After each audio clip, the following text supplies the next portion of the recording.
халқының етікчілерінден бірі Ильми Умеровның имайысы Кремль идаресі алтында çalışқан Қырым махкемесі тарафындан чықарылған үкімге шикает аризасына бережек.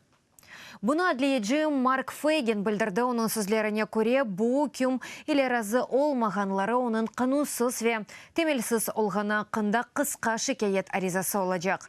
Бұның елі имайеге Умеровға қаршы чықарылған үкімнің там метні берілмегеніні қайдетті.